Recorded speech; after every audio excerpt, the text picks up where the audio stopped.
Mrs. Frick, Here. Mr. Katanis, Here. Mrs. Glenister, Here. Mr. Ganal, Here. Mr. Hattinger, Mrs. Klinger, Here. Mrs. Nemitz, Here. Mrs. Ziegler. Here. Okay, thank you. I will read this verbiage here. It's pursuant to the board policy 1B.5. All meetings of the Salisbury Township School District are audio and video recorded. The district disclaims any and all liability arising from the recording of meetings and for any statements made by those in attendance. And with that, we will, could I have a motion to approve the minutes from the April 26th meeting? Second. Okay, anyone have any questions? If not, all in favor? Aye. Aye. Aye. Anyone opposed? Okay. All right, we'll move on to 2.A, which is a TL 2025 update. And I believe that will be Kelly. Okay. So let me just blow this up a little.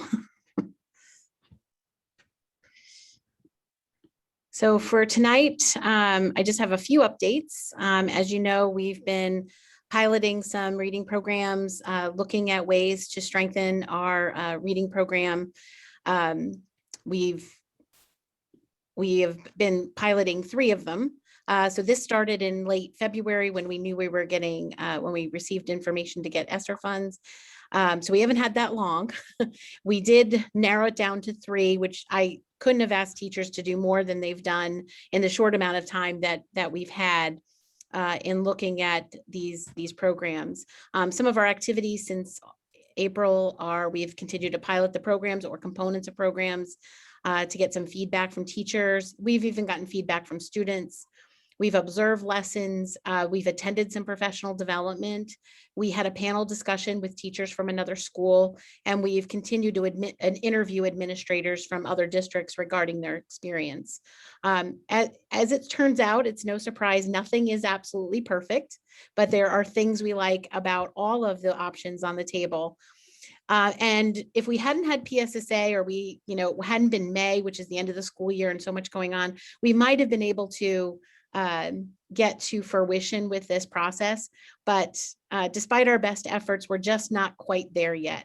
So we met with teachers last week, Mr. Brem and I, and we've determined that our best foot forward is to continue our pilot efforts in the fall. Our next step is to survey teachers, getting their input on how the next steps in this pilot process will look.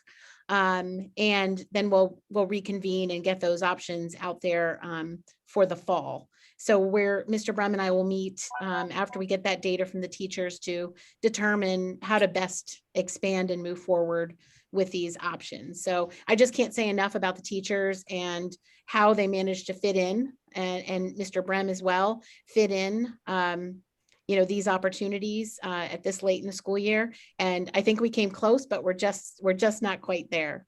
So to be continued in 21, 22. Another item Kelly, that we, Kelly, I'm sorry. Got a quick question about, you say you're surveying the teachers. What does that kind of look like? I mean, is that literally like a Google survey, or is that like a one-on-one conversation where they can kind of like, because I know myself that when you give me a survey, you get X amount. When you have a conversation with me, you get X times 2, because you get to see my physical reaction as well as the language that I have in my head. So I'm just curious as to when you're surveying these teachers about, I mean, granted, they have a ton of other things to do on their plate, and the last thing they want to do is another survey, and I appreciate them doing that. So what does that look like? So actually, we're doing both. Mr. Brem and I set up, and Mr. Parliament and Mr. Swicky at the middle school, we set up meetings with each grade level team Wednesday and Thursday of last week. And so we spent a whole day basically meeting with teachers and sharing. One of the things we needed to do is share information, because not everybody is piloting the same components. Not everybody has the same information. So it was a lot of information sharing. And of course, it's all in a truncated time, because, you know, it's their prep period that we're filling in all this information. So we felt like the conversations, I don't want to speak for Zach or Mr. Parliament, but I thought the conversations were outstanding, and it was a great opportunity. But of course, everybody had to then rush out the door, and they were still processing the information. So in thinking about, and not all the teachers were there were some teachers that happened to be not available that day. They had, they were out or whatever. So we thought what we would do is sort of to put a cherry on all of this information is sort of, after they've had time to process this information sharing, is to give them a second opportunity. Now that they've thought things through and they've processed the information, was there anything else they'd like to share? So we took great notes. And so I think we're actually doing the best of both, is having those conversations as well as, giving people an opportunity to then say, hey, after, I was driving to the beach on Memorial Weekend and I thought X. We want to give people an opportunity for both, because it's a really big decision. No, I appreciate that. Thank you. Sure. Anybody else have any questions? All right. So just a few more things to share. In addition, we spoke about the Algebra 2. As you recall, we are eliminating the AlgGeo series. So this year we eliminated AlgGeo 1, and we provided a resource for all of our Algebra 1 classes that's able to be differentiated, work with all of our students. So next year we'll be eliminating AlgGeo 2 and doing the same thing. And then the following school year, we'll be eliminating AlgGeo 3. So Mr. Hahn and Mr. Wes at the high school piloted continued to pilot the Into Math series, which was what was selected for Algebra 1 and for Geometry and Algebra 2. And they came back with positive remarks. Basically, it's a continuous resource. And with a digital element, teachers are able to differentiate and pull resources from, different levels of math to support any gaps or any information that students have not had an opportunity to learn yet. In addition, if we stay with the same resources, those digital elements are a bank of licenses, and then we can allocate them wherever we need. So according to Mr. Anderson, our guidance counselor at the high school, lots of kids doubled up on math this year. So it kind of shifts where you need more math support, right? So we, by using one continuous product, we're able to then shift where the need is without any concerns. We also purchased, and this is also purchasing of print textbooks that kids will use in school, and then these digital elements that will help differentiate instruction while we go through this transition. It's pretty different in terms of the level of rigor. So we find these digital elements to be really crucial as we go through these transition process. This is going to cost us about just under $14,000 for access for 5 years, along with the print textbooks and the teacher materials. Any questions or? So just one more item to share. Every year we provide professional development opportunities for teachers. Teachers are coming with different passions and different experiences. So we do have some opportunities for personalized professional development. And every year we provide a menu of offerings and then also allow for independent study. We have a process for that in place as well. So this year we just have a or it's actually going to go out tomorrow, where we have book studies, we have workshops, we have outside facilitators from partners such as IU21. We have webinars, we have online classes. We just have a kind of a range of things. I think the only difference this year is usually we do summer academy. It's things that happen between June, after the last day of school, and August. And this year, everybody's a little in shell shock still from the pandemic, and people want some extended time, some downtime. And so we've kind of pushed some of these activities into the fall in an after school basis, so that people have other opportunities. They can rest this summer and take advantage of some, but they'll still have other opportunities in the fall if they would like. So just to give you an idea of what that looks like. Oh, I didn't need to. Kelly, can you share what books they'll be reading? Yes, I can. Hold on. I can add to my own summer reading list. And some of the books were suggested by professional organizations, like Not Light But Fire, was recommended by the Pennsylvania Curriculum and Instruction Organization. We have the Grown-Up's Guide to Teenage Humans, that was recommended by a teacher. Trauma Sensitive Schools, that was recommended by our high school department. They had done a book study last year, so we're opening it up to other teachers. And thank you to Mr. Muschelitz for agreeing to facilitate that. It should be said that a lot of our administrators and teachers offer these. This one is about helping boys develop a love of reading, helping them find books that really speak to them. And Mrs. Ann Schneider from our high school is going to be offering that. Mrs. Funi Hetton is doing Making Thinking Visible, which is a book that is really about proven research-based engagement strategies to help kids learn. We're offering executive functioning in the classroom, what works for special needs learners. I'm doing that one. Believe it or not, that's sort of a passion project of mine. And Mr. Vaccaro and Dr. Jacoby are offering several for IAs, including behavior and inclusive classroom books. So it's pretty a wide selection, and sometimes teachers come to us with suggestions as well. So it's a pretty wide range. And sometimes we don't end up running anything. Sometimes, when they're hosted, there isn't interest. So we kind of put it on the back burner. Mr. Brem and I did one last year on gamification, and we didn't run it the first time, it didn't work, but then the second year we were able to run it. So sometimes we just hold off on things in a while. Thank you. So that's the teaching and learning update. Kelly, I had a quick question, and it's kind of going back to the ALGEO transition.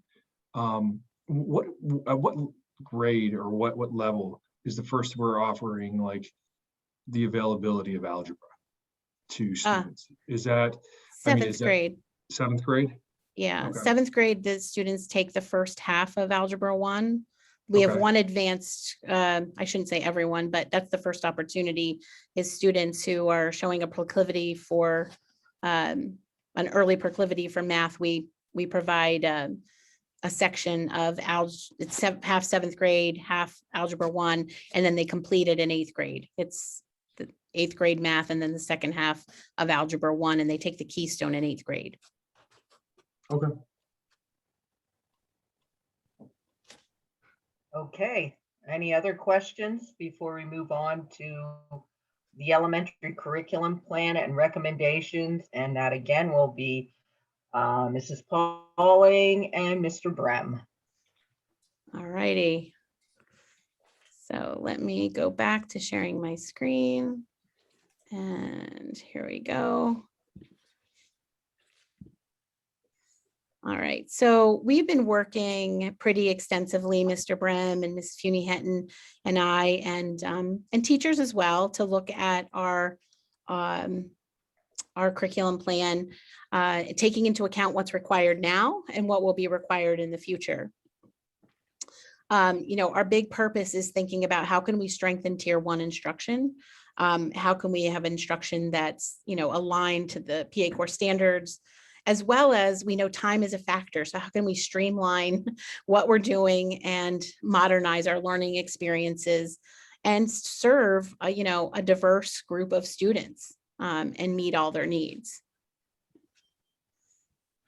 So this is a 5-year timeline that represents a transformation that will be taking place with the elementary curriculum, which will then in turn benefit our middle school and high school students as they transfer to those levels.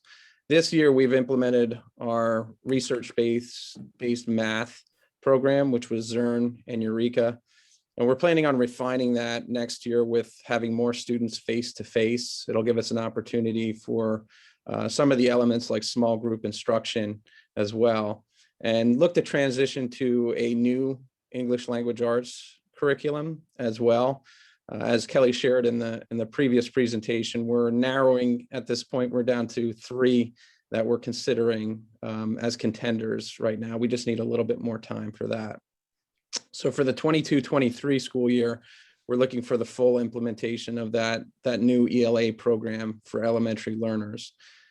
We then start the transition into considering science as well, and some of the revisions that are going to be needed for the next generation science standards that go into full effect in the 24-25 school year. So in other words, this isn't just about replacing books and materials. It's going to require new knowledge from our staff, not only our teachers, but our instructional assistants as well. And it's going to be taking a huge level of effort from everyone. So to support this work, we're going to have to invest in our staff through professional development for these new pieces of curriculum, materials, instructional practices that are considered best practices as well.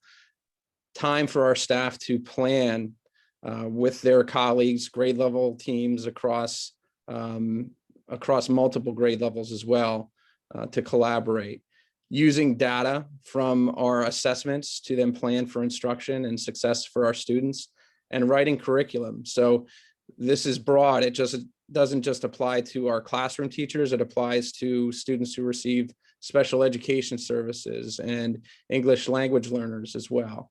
How do we support those students using our new curriculum as well? And I think, it's not just, we're not just looking at the introduction of new materials or practices, but refining them and giving teachers time to really master them. It just takes some time. So at this point, we'd like to propose a 5th special for our elementary students.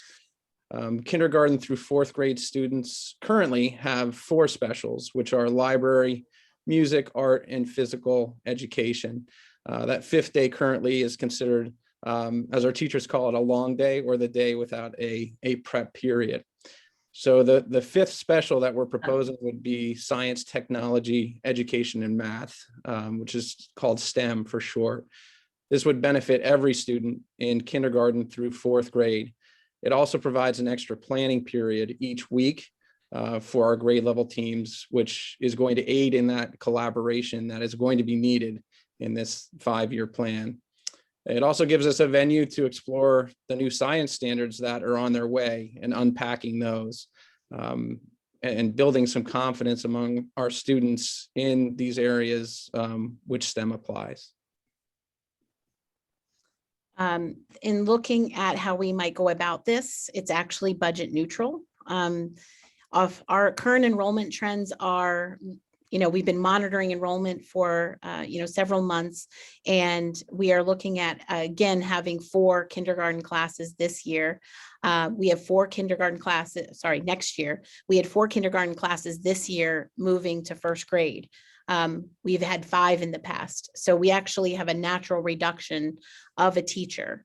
So we actually, we'll have an extra teacher without impacting class size. And so we're recommending allocating that position as a STEM special as part of a pilot project to see how this goes. We actually have staff members with actually quite a lot of interest in this, as well as experience, and we have materials and resources that were provided to us through the PA Smart Grant.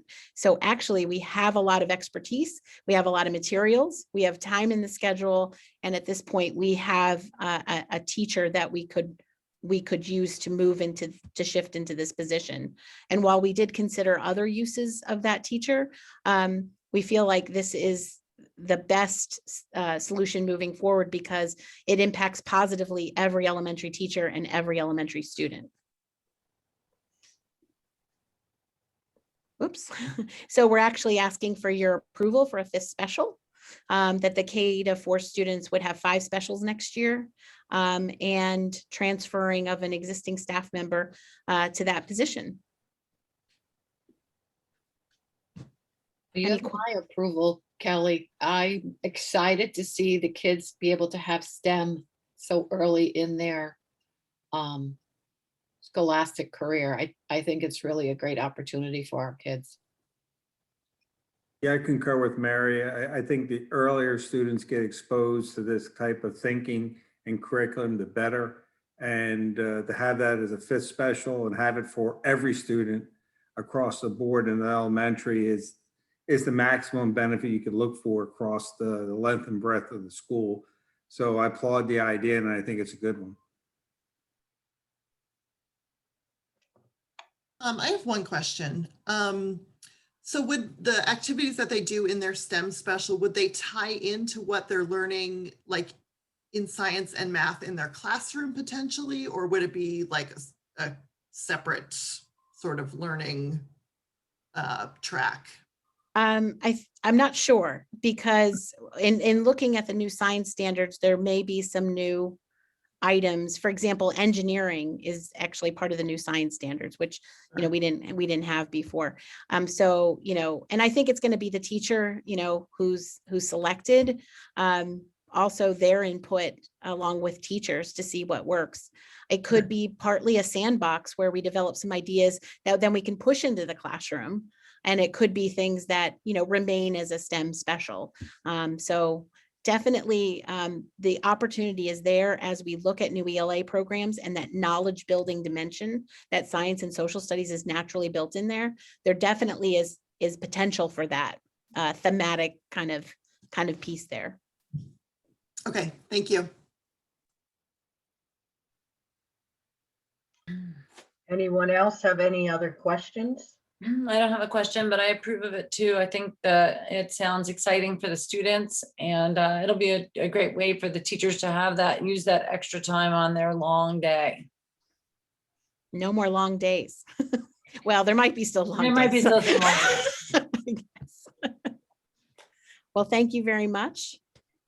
Thank you. I think it's a great idea because STEM is the up and coming curriculum, and it also benefits the teacher, because I know how much when I was teaching that extra planning period with my teammates, how much it helped working with kids. I thought we did a better job working with all the kids because of that extra time. So thank you very much. And if there's no other questions or comments, we will move on to student handbooks. And is Zach going to go first? Yes, Zach, do you want to go first? And what would you like me to pull up? If you wanted to pull up the actual handbook, that would probably be beneficial. And let me pull up the revisions on my computer. And elementary, okay. Bear with me. Give me one moment.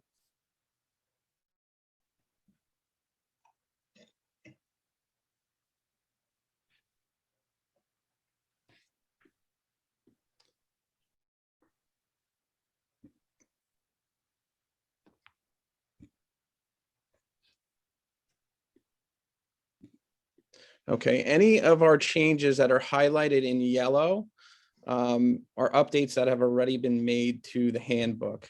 And any of our changes that are in red are still some updates that we will need to make still to our handbook, can't be made at this point. So most of these changes that are made in yellow are kind of generic changes in the handbook. The school year, at this point last year, we didn't have an official name and we didn't know if both of the schools were going to be coming together. So that has been changed. The welcome letter, which is on page 2, is updated as well for next school year. The table of contents has been updated to reflect the different pages as a result of some changes. Those types of things. The district calendar on page 12 has also been updated.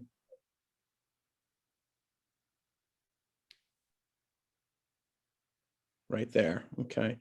Our daily dismissal, which is on page 24, has also been updated. If you have the opportunity to go through the arrival or dismissal procedures at Salisbury Elementary, you'll see that they're different this year because we're utilizing School Dismissal Manager, which is an app and software, which reduced the amount of time that is needed for dismissal. So there's some different directions there regarding our dismissal process for our parents. So that's extensively been updated for this school year as a result of using that software.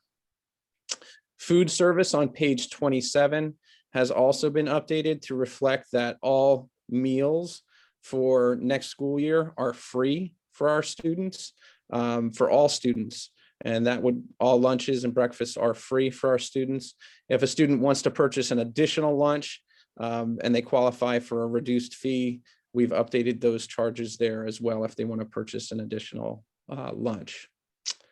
The homework policy has been revised on page 30, which reflects some more autonomy for our teachers who are choosing to utilize homework rewards for our students and others who haven't. There's a natural shift at this point to honoring some time at home for our students. Naturally reading with a family member and giving them some downtime as well. We've certainly learned that during this pandemic and how much time our students have been dedicated to completing schoolwork, whether it be on the computer or face-to-face. So that's been updated as well. Our parent-teacher organization on page 32 has been updated as well. To reflect the SES PTO, and then also telephone guidelines on page 35 have also been updated as well. The leader and me and some of the language that is listed there on page 39 has been updated. And we also condensed on page 40 the school-wide positive behavior support program. So we have a separate SWIBS handbook. So instead of reiterating what's listed in that handbook, we placed a link for SWIBS on page 40. So some of the things that we still need to update in our handbook is staff information. So that isn't finalized at this point. As a result of tonight's meeting, we're going to have a STEM teacher that we're going to need to list there, as well as some other staff. We're adding the autistic support position. So there's some staff that need to be updated. And at the time that these updates were made, we were still having conversations with teachers regarding the reading and language arts program. So at this point, that would probably remain similar, maybe some minor adjustments to that, because we haven't made a decision for our ELA program at this point. So that is all of the changes at this point to the elementary student and parent handbook. Do you have any questions related to those items? I have a very minor question. On the dismissals page, there was a word I had never seen before. What's a twinning?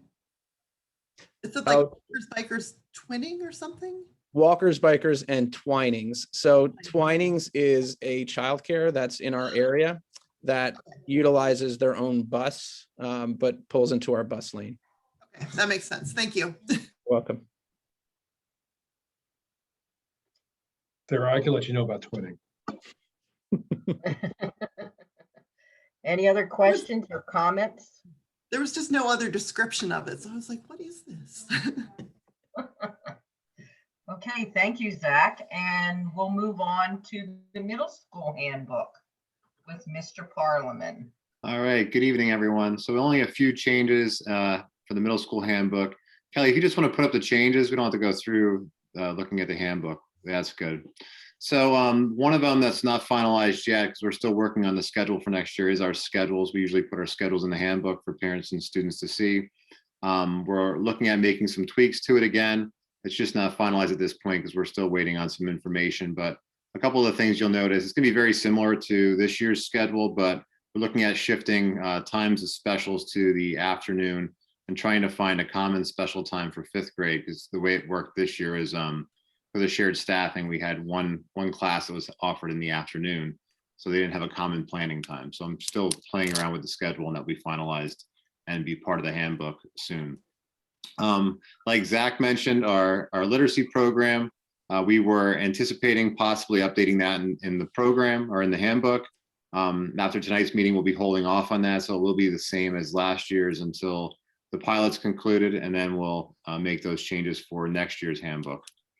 We added a STEM description, so while all 5th grade students were able to participate in STEM at the middle school this year with Mr. Recchi, this description was updated and added to the handbook. You'll see that on page 16. And we also just updated some links to the computer and internet guidelines. We commonly just adjust those on a yearly basis. So those are the 4 updates for the middle school handbook. Any questions for Mr. Parliament? Comments? Okay, thank you very much. And we'll move on to the high school with Brian or Ms. Morningstar, who's going to do that. Brian will be presenting. Okay.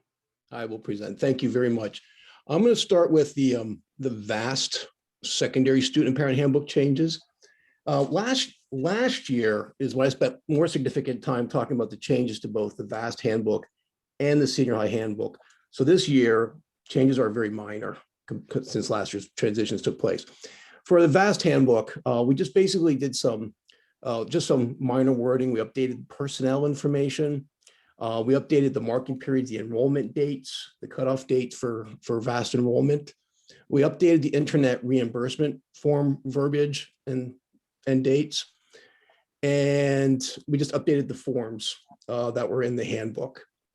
The big change is under technical support, we did add the verbiage about students needing to qualify for free and reduced lunch to get internet reimbursement, and eliminated that printers and other technical equipment software would not be provided.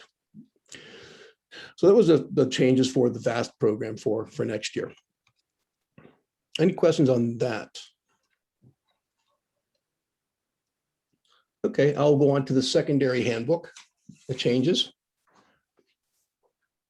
Hold on, Brian, I'll Mhm. pull up. I think I missed pulling up the changes. There were a lot of documents. That's okay. All right, here we go. Sorry about that. Yeah, it's okay. Oh, Yep, that's still the VAST. maybe it's linked wrong. All right, I can just read them off if you want me to. okay.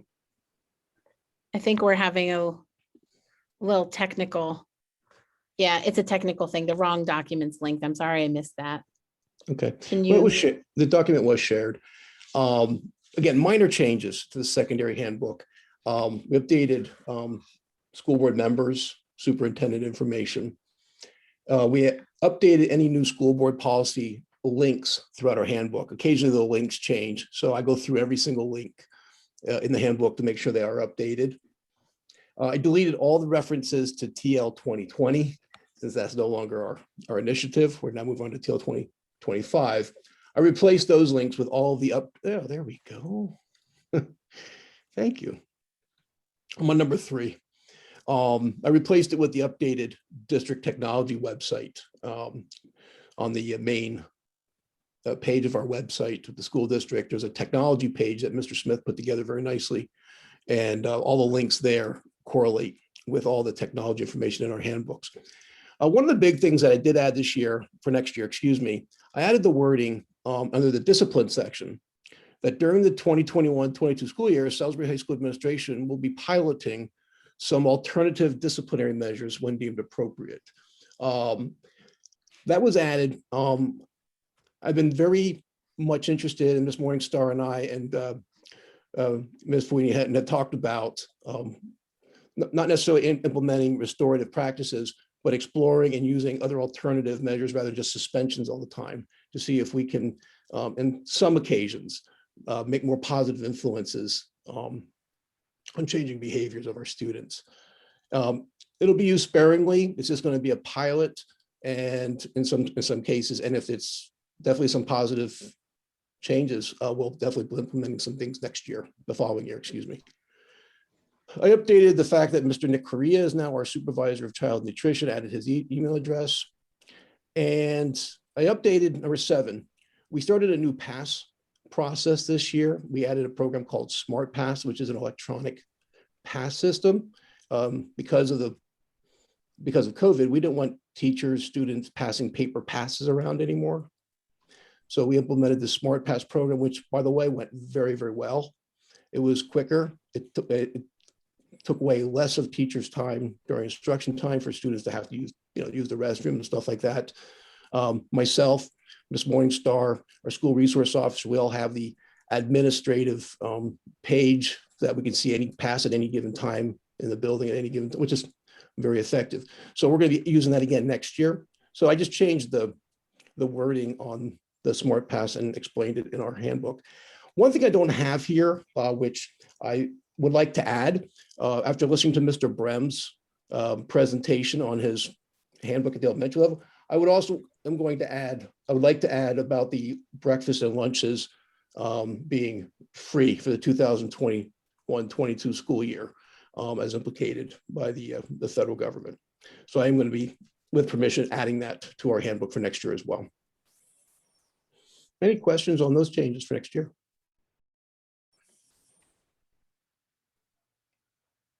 Okay, any comments? Kelly, who does the elementary VAST handbook? Apologies, Mr. Swicky. I can do it. Okay. The changes are very similar to the secondary handbook changes. Contact information, personnel, information about the attendance policy that was actually revised this year because there were some changes in the number of lessons for different grade levels, and the standard lessons for all grade levels being equal was not in the best interest of all of our learners. So that was reviewed and changes were made to that early on this past year. Students will receive the MacBook and the required software for the VAST program. We removed that students would be receiving a printer and tablet. That was in there from previous years. We used to provide those for learners. Now the elementary workbooks, we can get those printed. So we no longer have the need. We don't have many students requesting that. So we've removed that. Also, adding in the language about free and reduced lunch, those learners may apply for the internet reimbursement, and updating that form for dates and information for deadlines. So not too many significant changes there. Are there any questions with that? Anyone have any questions? Comments? Okay, thank you very much. I know that's a lot of hard work and it's a lot of reading and revising. So it's good to know that there's not much that has changed.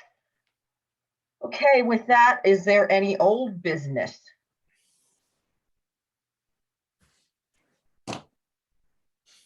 Any new business? Okay, do we have anyone signed up for citizens' comments? Let me take a look here.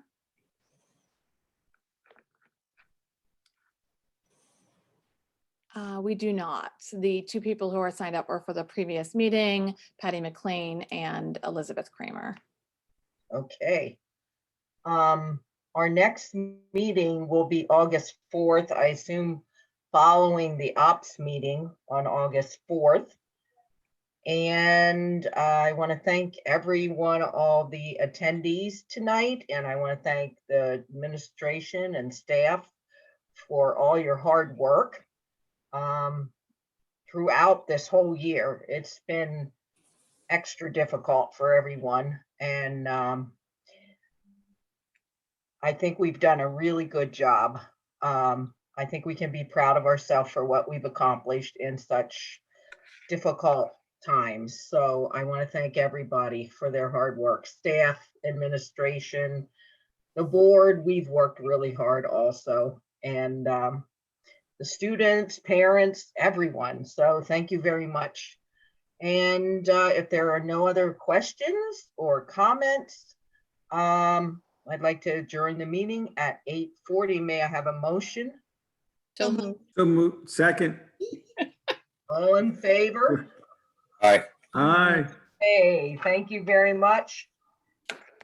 See you at Take care, everyone. Have a graduation. good evening. Good night. Thank you, everyone. Thank you to our attendees, our guests for joining us as well. Have a wonderful evening.